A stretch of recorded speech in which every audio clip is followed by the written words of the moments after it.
ਸਤਿ ਸ਼੍ਰੀ ਅਕਾਲ ਜੀ, news Asia Punjabi ਦੇਖ ਰਹੇ ਹੋ ਤੁਸੀਂ ਤੇ ਮੈਂ ਹਾਂ ਕੁਲਵੰਤ ਸਿੰਘ। ਮੈਂ ਔਰ ਡਾਕਟਰ ਅਵਧੇਸ਼ ਪਾਂਡੇ ਇੱਕ ਵਾਰ ਫੇਰ ਇੱਕ ਨਵੀਂ ਵਿਚਾਰ ਚਰਚਾ ਦੇ ਨਾਲ ਤੁਹਾਡੇ ਰੂਬਰੂ ਹੋਏ ਹਾਂ ਤੇ ਅੱਜ ਦੀ ਜਿਹੜੀ ਵਿਚਾਰ ਚਰਚਾ ਹੈ ਉਹਦਾ ਸੰਬੰਧ ਕਿਤੇ ਨਾ ਕਿਤੇ ਹੁਣੇ-ਹੁਣੇ ਘਟੀ ਇੱਕ ਘਟਨਾ ਦੇ ਨਾਲ ਹੈ।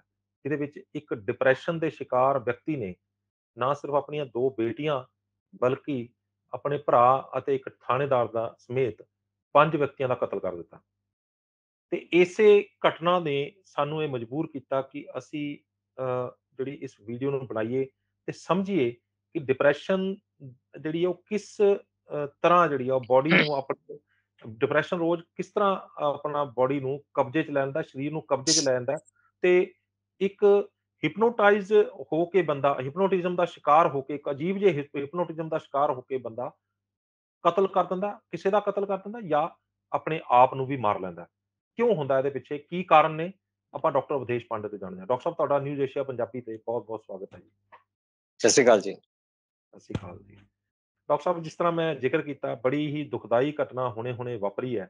ਜਿਹਦੇ ਵਿੱਚ ਇੱਕ ਵਿਅਕਤੀ ਨੇ ਆਪਣੇ 2 ਬੇਟੀਆਂ, ਇੱਕ ਥਾਣੇਦਾਰ ਤੇ ਇੱਕ ਆਪਣੇ ਭਰਾ ਨੂੰ ਸਮੇਤ ਉਹਦੇ ਸਮੇਤ 5 ਜਣਿਆਂ ਨੂੰ ਜਿਹੜਾ ਉਹਦਾ ਕਤਲ ਕਰ ਦਿੱਤਾ ਤੇ ਇੱਕ ਜਿਸ ਤਰ੍ਹਾਂ ਹਿਪਨੋਟਾਈਜ਼ ਹੋ ਜਾਂਦਾ ਬੰਦਾ, ਕੋਈ ਕਿਸੇ ਨੂੰ ਹਿਪਨੋਟਾਈਜ਼ ਕਰਕੇ ਉਹਦੇ ਤੋਂ ਕੋਈ ਵੀ ਕੰਮ ਕਰਵਾਇਆ ਜਾ ਸਕਦਾ ਹੈ।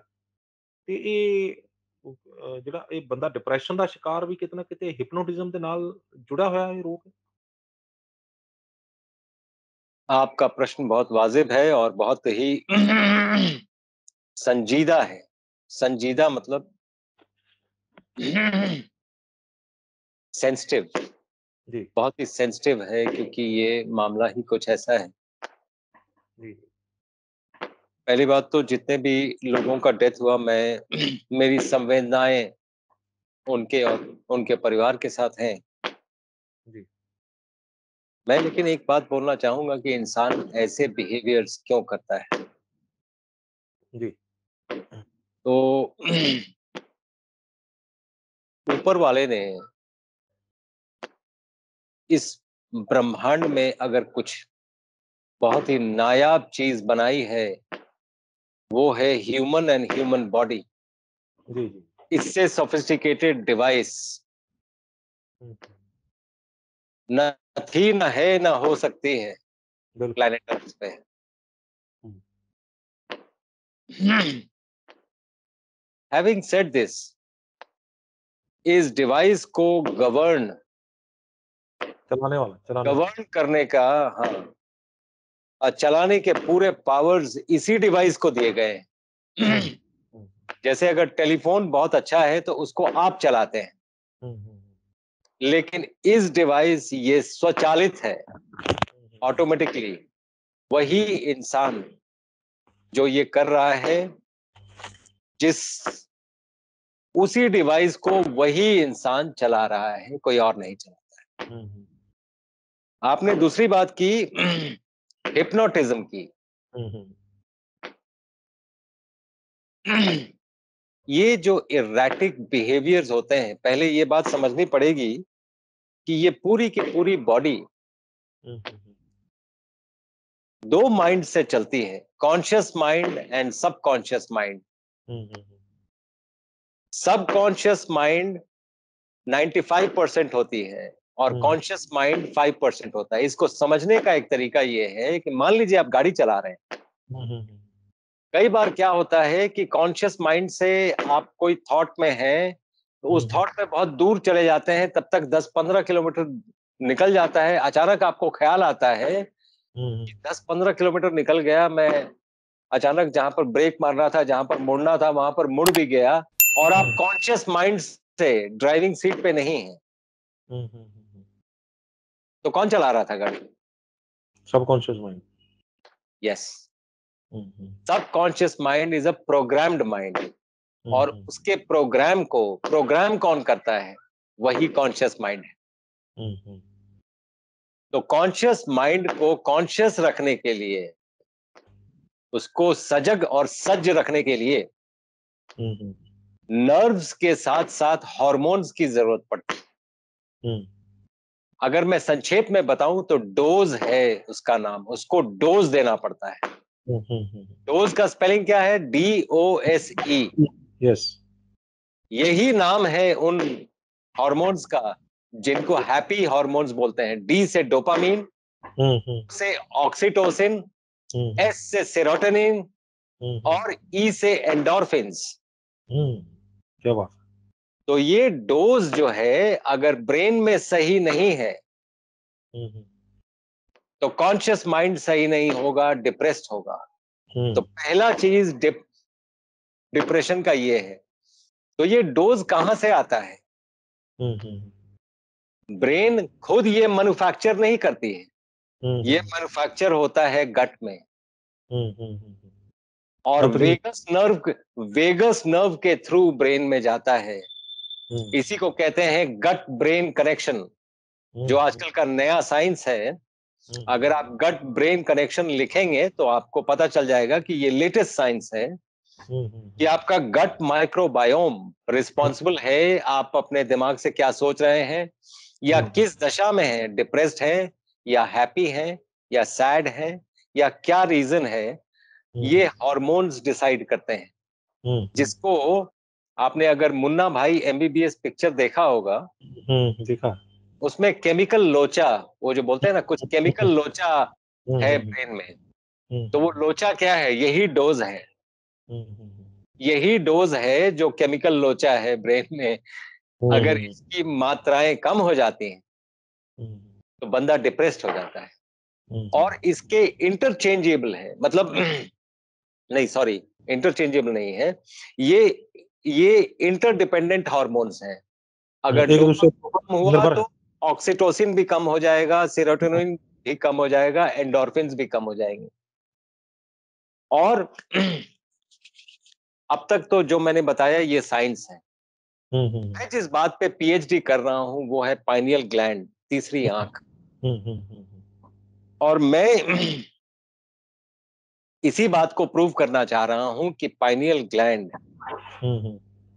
ही ये सारा कुछ संचालित, स्वचालित और सुचारू रूप से चलाता है। तीसरी आंख। जी। और ये पाइनियल ग्लैंड कहते हैं। पाइनियल ग्लैंड आप वैसे समझें कि एक कैमेलियन, कैमेलियन को गिरगिट कहते हैं। गिरगिट अपना रंग कैसे बदल लेता है? पाइनियल ग्लैंड से। पाइनियल ग्लैंड से वो सेंस कर लेता है कि बैकग्राउंड ग्रीन है, तो अपने आप को ग्रीन कर लेता है, अपने आप को अच्छा। कैमोफ्लेज करने के लिए, बचाने के लिए। ये सब सर्वाइवल टेक्निक्स है। ये सब सर्वाइवल टेक्निक्स है। इंसान के पास सर्वाइवल ब्रेन भी है, प्रोसेसिंग ब्रेन भी है और थ्राइविंग ब्रेन भी है। तो सर्वाइविंग और थ्राइविंग डिपेंड करता है कि आप किस मोड में चल रहे हैं।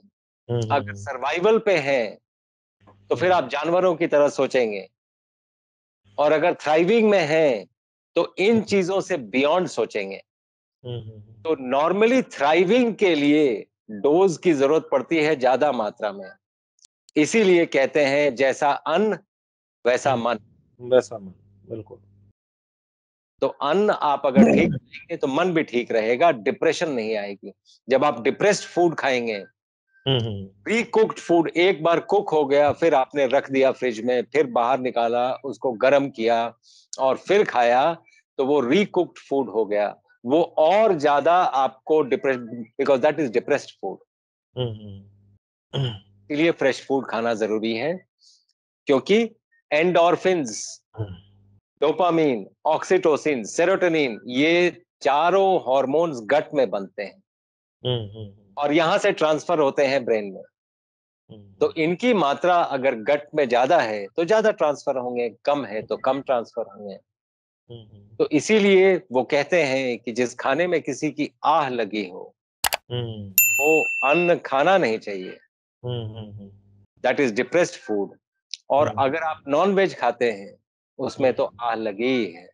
अगर आप दूध पीते हैं वो हक आपका नहीं है, वो गाय के बछड़े का था। वो हक मार लिया आपने तो गाय की आह उसमें लगी है, उसमें सम्मिलित है। इसीलिए वो बीमारियां कॉज करती हैं. Looking at the philosophical angle also, apart from the scientific angles that we have already discussed. तो ये है और ये रीजन है. तो somehow अगर हम अपना डिप्रेशन के लिए जो दवाइयां बनी है, इस पे थोड़ी बात कर लेते हैं.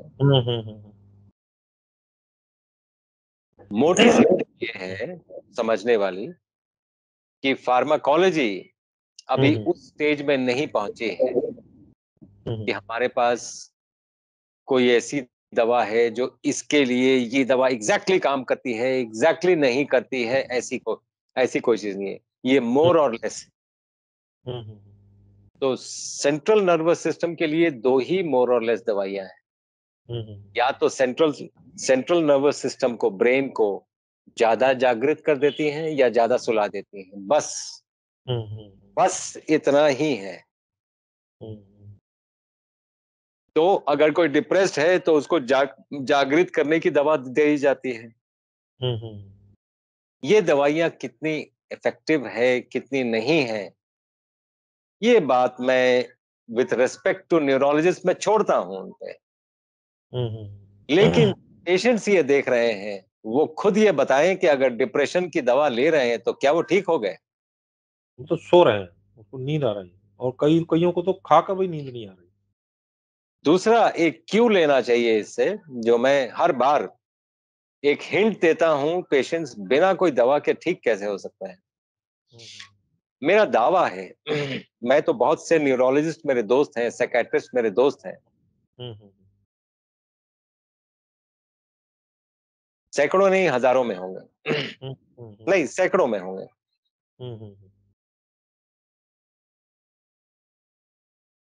मैंने सभी से पूछा है, आपके पास कोई एक ऐसा पेशेंट है जो 4 बजे सुबह एक्चुअली उठता हो, अपना रूटीन ठीक रखता हो और फिर भी साइकियाट्रिस्ट के पास जाता हो? एक पेशेंट. आप सरप्राइज होंगे, एक भी पेशेंट नहीं, एक भी साइकियाट्रिस्ट. मैं एक्चुअली मिलना चाहूंगा उस साइकियाट्रिस्ट से जो ये बोले कि हाँ, एक पेशेंट है जो 4 बजे सुबह रोज बड़ा नियम से उठता है और फिर भी मेरे से साइकियाट्री की मेडिसिन लेता है. तो क्या हम ये कंक्लूड ना करें कि आप अगर अपने नियम में रहें तो साइकियाट्रिस्ट या किसी भी डॉक्टर की जरूरत नहीं पड़ेगी.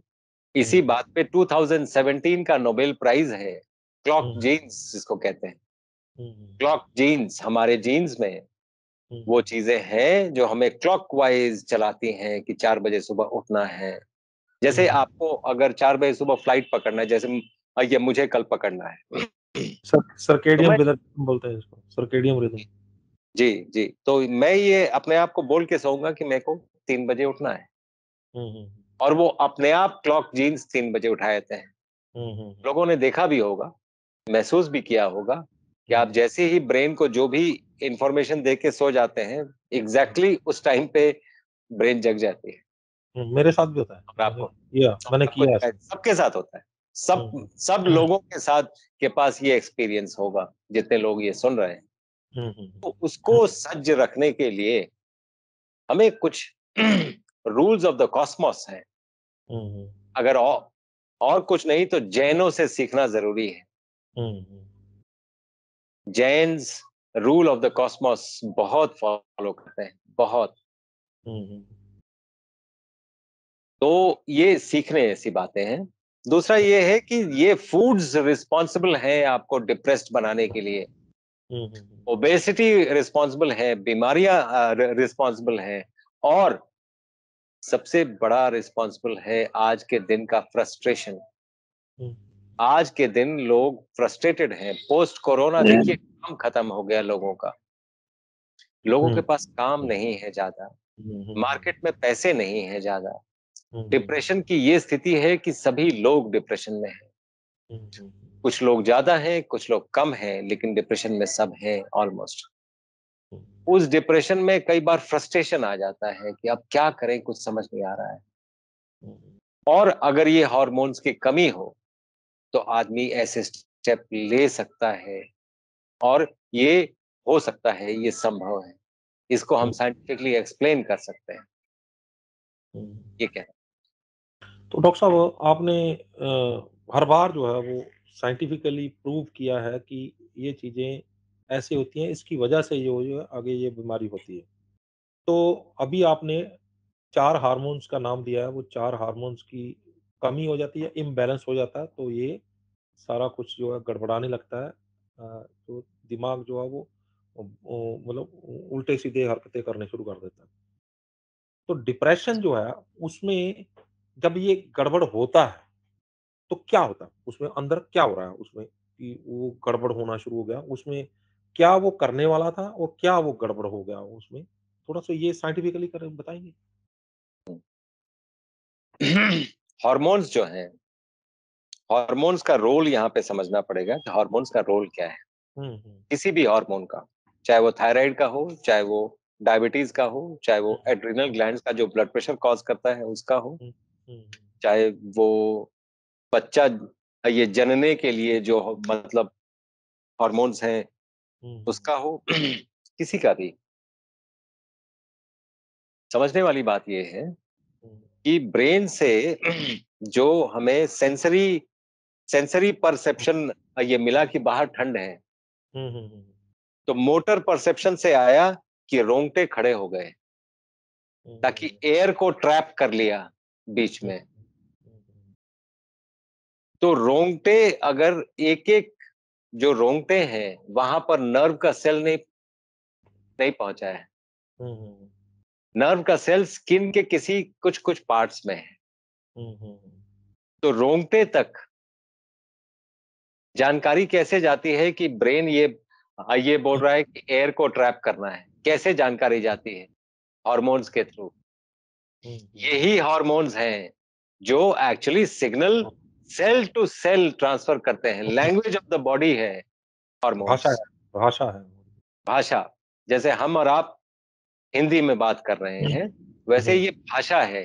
बॉडी की भाषा हॉर्मोन्स हैं। तो हुँ, हॉर्मोन्स इसीलिए बॉडी भेजती है कि यहाँ पे कम है, यहाँ पे ज़्यादा है, यहाँ पे ज़्यादा कर दो, यहाँ पे कम कर दो। वो बॉडी अपने आप बैलेंस करती है। जब हुँ, बॉडी के पास है ही नहीं, तो हुँ, कहाँ से भेजेंगे? हुँ, हुँ, इसलिए उसको कैसे अगर बढ़ाया जाए ताकि हॉर्मोन्स की का लेवल ब्रेन में सही रहे, ये बॉडी अपने आप ये कर लेती है, लेकिन उसके लिए कुछ इनपुट्स चाहिए।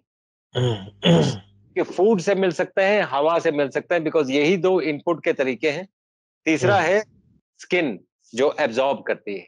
हुँ, हुँ, तो आप ऐसी चीज़ें करते रहें जो केमिकल मुक्त हों, तो आपके हॉर्मोन्स बॉडी अपने आप बनाती भी रहेगी और चीज़ें ठीक रहेंगी।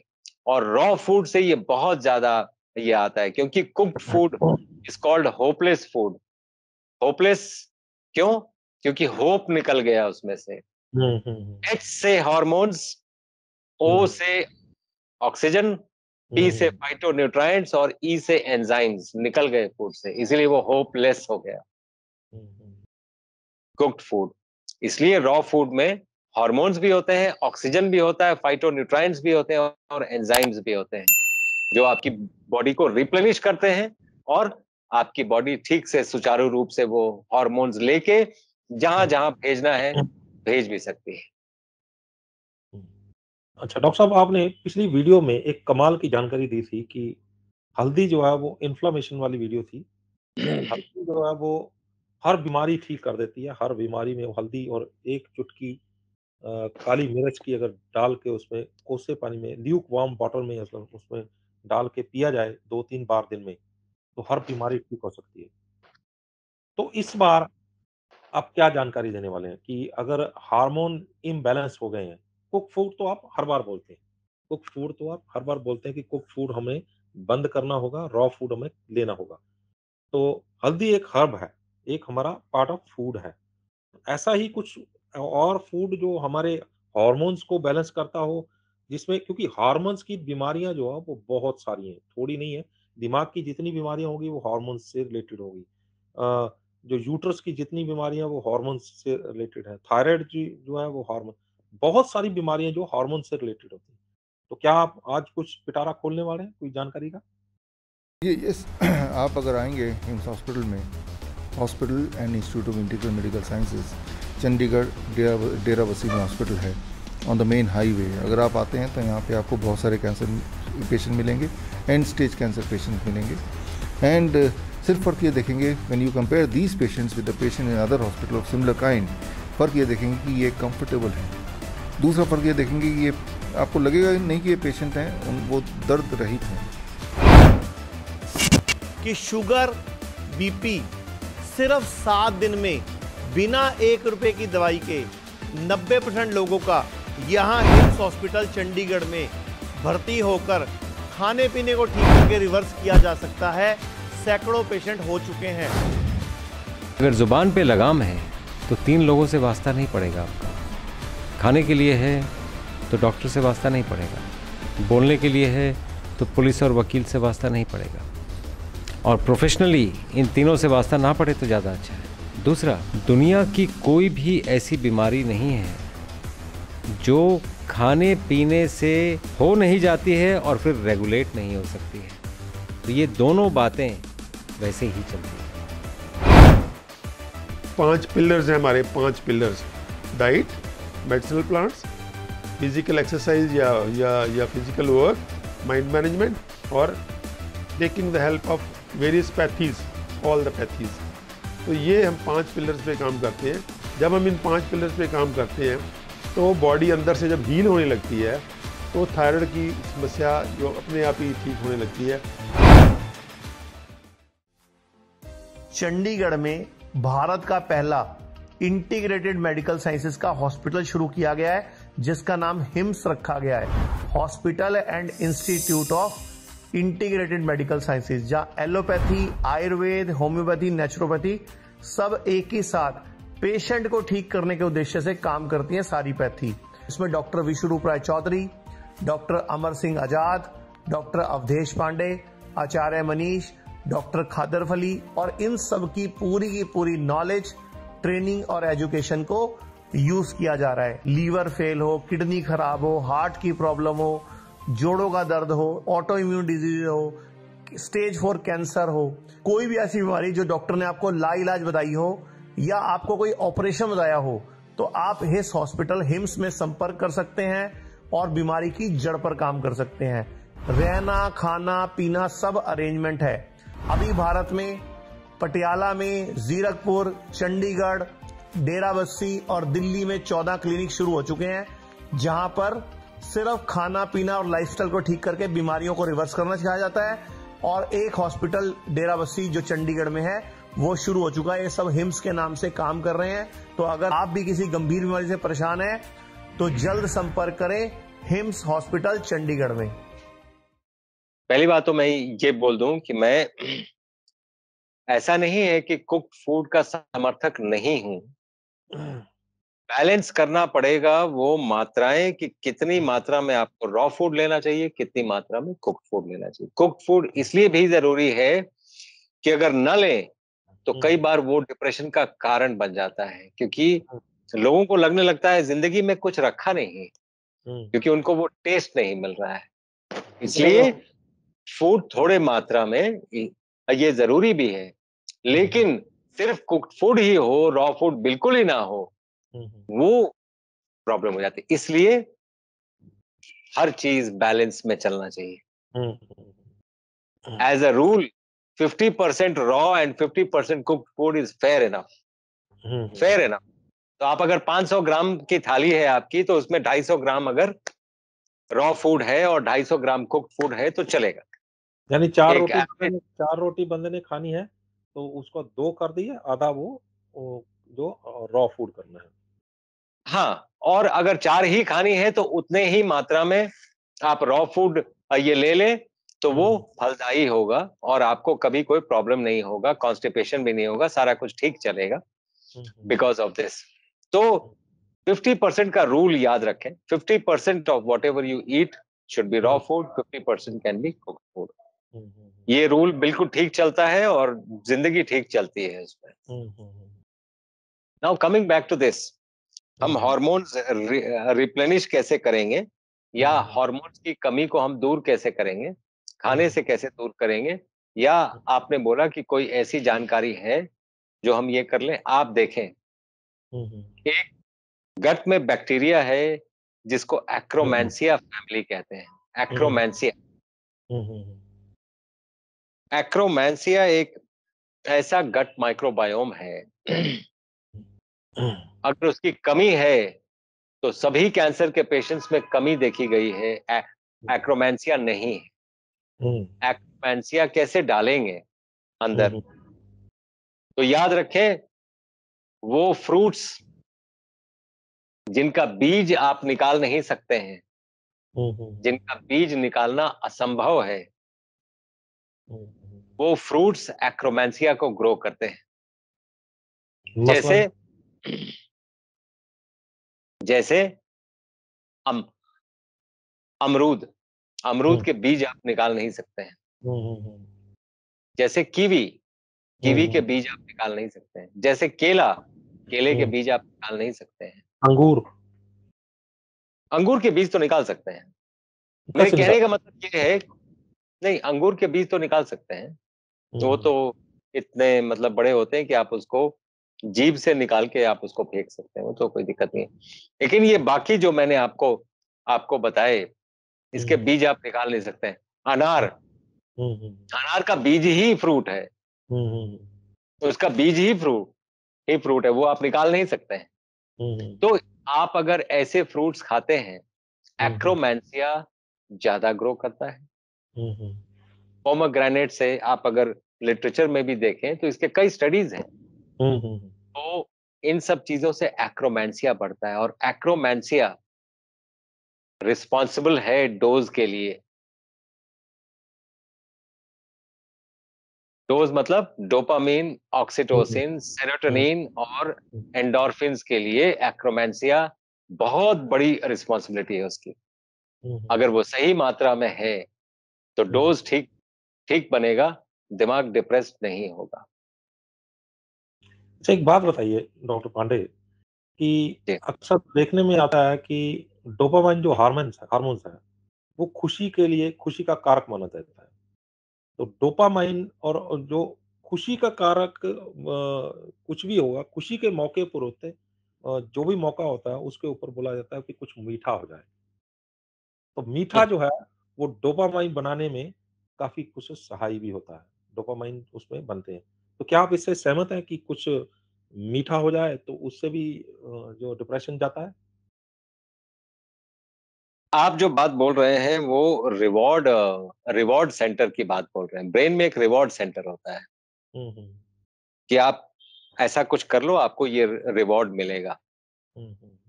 हम इससे बच्चों को प्रेरित करते हैं कि आप इतना कुछ कर लो, आपको ये देंगे, तो वो इतना कुछ कर लेते हैं। आप एग्जाम में फर्स्ट आ जाओ तो आपको ये देंगे, मतलब ये रिवॉर्ड का जो सिस्टम है। तो ब्रेन में रिवॉर्ड का सिस्टम है, और रिवॉर्ड जो है वो हमेशा ये होता है कि हम क्या कुछ ऐसा करें कि हमें वो रिवॉर्ड मिले। तो जितने भी नशे भी हैं, नशे भी रिवॉर्ड सिस्टम से चलते हैं। वो जो एडिक्ट्स होते हैं उनको लगता है कि मैं ये कर लूंगा तो ये रिवॉर्ड मिल जाएगा मुझे, ऐसा उनकी ब्रेन में मान्यता बैठ जाती है। तो ये मान्यताएं बैठाता कौन है? पूछने वाली बात यह है कि ये मान्यताएं बैठाता कौन है? आपका माइक्रोबायोम।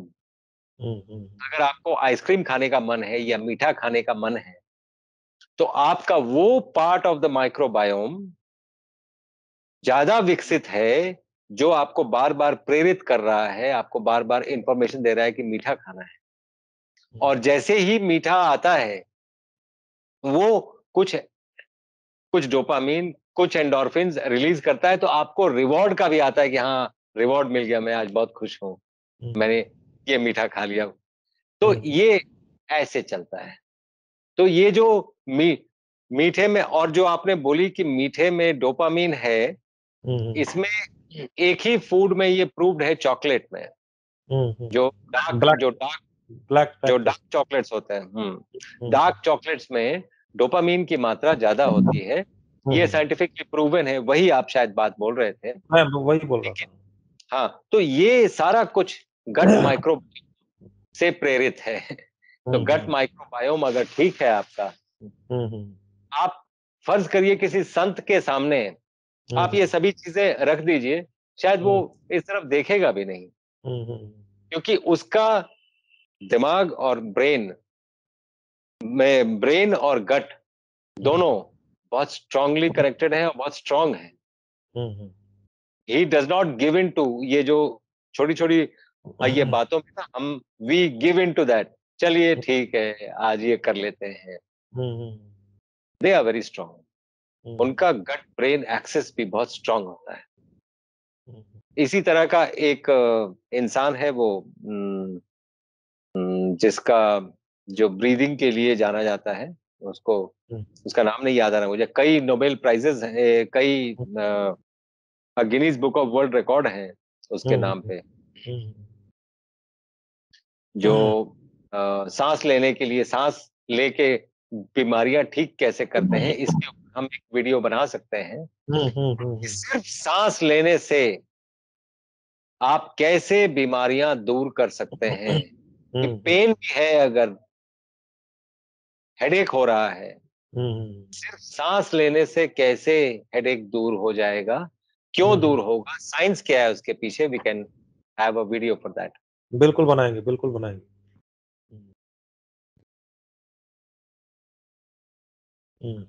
तो एक बात बताइए कि अभी आपने माइक्रोबायोम की बात की है। मुझे लगता है कि बहुत सारे दर्शकों को ये साइंटिफिक लैंग्वेज जो है वो समझ में नहीं आई होगी कि माइक्रोबायोम जो है वो क्या चीज़ है जो हमें प्रेरित करता है, हमें उकसाता है, हमें ये करने के लिए मजबूर, उसको रिवार्ड वाली बात भी करवाता है कि ये करो। नशा भी एक रिवार्ड बोल रहे हैं आप, मीठा खाने से खुश होने वाला भी रिवार्ड बोल रहे हैं। तो अलग-अलग चीज़ें टेस्ट बड्स को वो उसको उकसाता है कि आप ऐसा करो। तो माइक्रोबायोम जो है वो उसको अगर हम आसान भाषा में समझाना हो तो क्या चीज़ है? माइक्रोबायोम, आप 90% माइक्रोब्स हैं, 10% ह्यूमन सेल्स हैं। ये आपके जीन्स में भी रिफ्लेक्ट करता है, क्योंकि एपीजेनेटिक्स जो है, आपके पास करीब millions and trillions of genes हैं जो बैक्टीरिया वायरस से आए हैं, और ह्यूमन जीन्स सिर्फ 20,000 है। सिर्फ 20,000 human genes, 23,000 human genes as compared to millions and trillions of genes that you have, जो आपके सारे एक्टिविटीज को गवर्न करते हैं। जीन्स ही बेसिस है, वही गवर्न करते हैं। और हर इंसान का माइक्रोबायोम दूसरे इंसान से भिन्न होता है। तो ये डाइवर्सिटी ऑफ द माइक्रोबायोम पे डिपेंड करता है कि आपकी जीवन भी कितना दिन चलेगा, बीमारियां होंगी कि नहीं होंगी, ये प्रीडिस्टाइंड कौन करता है, ये कैसे चेंज करेंगे, चेंज करके हेल्थ में कैसे आएंगे। आप अपना diversity of the microbiome change कर लें और उसको ज्यादा डाइवर्स बना लें, ज्यादा तरह के माइक्रोबायोम। इसलिए बोलते हैं आप 5 डिफरेंट काइंड्स ऑफ स्प्राउट्स, जो मैं यूजुअली पेशेंट्स को देता हूं। क्यों देता हूं? एक ही स्प्राउट, फंडा सेम है, क्यों 5 डिफरेंट काइंड्स ऑफ स्प्राउट, क्यों 5 डिफरेंट काइंड्स ऑफ सैलेड्स, क्यों 7 रंग के फ्रूट खाने चाहिए। मतलब ये सब जो धारणाएं हैं, आप जितना डाइवर्स फूड्स लेंगे उतना आपका माइक्रोबायोम डाइवर्स होगा। और हर आदमी के लिए ये स्पेसिफिक होता है। जैसे फिंगरप्रिंट्स एक से दूसरे के मैच नहीं करते हैं, उसी तरह माइक्रोबायोम भी मैच नहीं करते हैं। तो ये डिपेंड करता है आप कौन सा माइक्रोबायोम लेके चेंज कर रहे हो। लेकिन फिंगरप्रिंट तो आप चेंज नहीं कर सकते हैं, लेकिन माइक्रोबायोम पूरी तरह चेंज कर सकते हैं। पूरी तरह पूरा माइक्रोबायोम आप चेंज कर सकते हैं और हेल्दी रह सकते हैं। दूसरी एक बात यह है कि जो अपेंडिक्स है, जो कई लोगों को निकल गया है सर्जरी करके, अपेंडिक्स निकल गया है। पहले हमें लगता था कि रूडिमेंट्री ऑर्गन है, इसकी कोई जरूरत नहीं है बॉडी में। अब पता चला कि appendix is the house of the microbiome. Microbiome वहीं रहता है, आपने उसी को निकाल दिया। आप देखें जितने लोगों का अपेंडिक्स निकला है 5 इयर्स के अंदर, विद इन 5 इयर्स, कभी 1 साल में, कभी 6 महीने में, कभी 2 साल में, कभी 3 साल में, हार्ट की बीमारी आ जाती है। हम्म।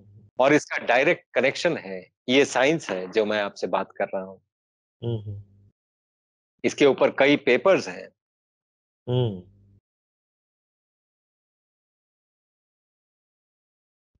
तो आपने ये माइक्रोबायोम की बात बड़े विस्तार से समझा दी। तो इसमें आपने बोला कि ये कहाँ पे होता है?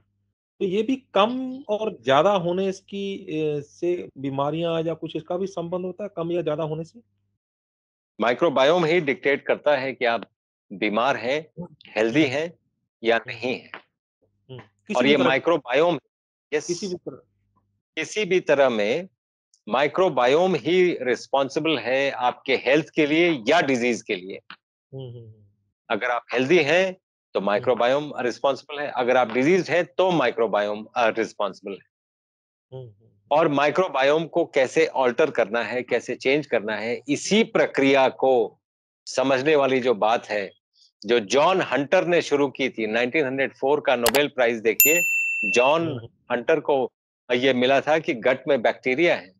हुँ, हुँ, तो he is supposed to be the father of the microbiome. तो हुँ, उसने पहली बार ये कॉन्सेप्ट दिया था। हुँ, उससे काम करते करते आज 2021 में हम इस कॉन्सेप्ट्स पे हैं कि हुँ, ये पूरा का पूरा शरीर ही माइक्रोबायोम ही चला रहा है। हुँ, हुँ, हम तो मूक दर्शक हैं, हुँ, जिसको कहते हैं ना दृष्टा। हुँ, हुँ, आप सिर्फ दृष्टा हैं। हुँ, जैसे आप आप अभी सोच रहे हैं कि मैं अगर अमेरिका जब लास्ट गया था तब ये हुआ था, तो आपका दिमाग अमेरिका में चल रहा है। हुँ, हुँ, तो कौन चल रहा है अमेरिका में? दिमाग चल रहा है।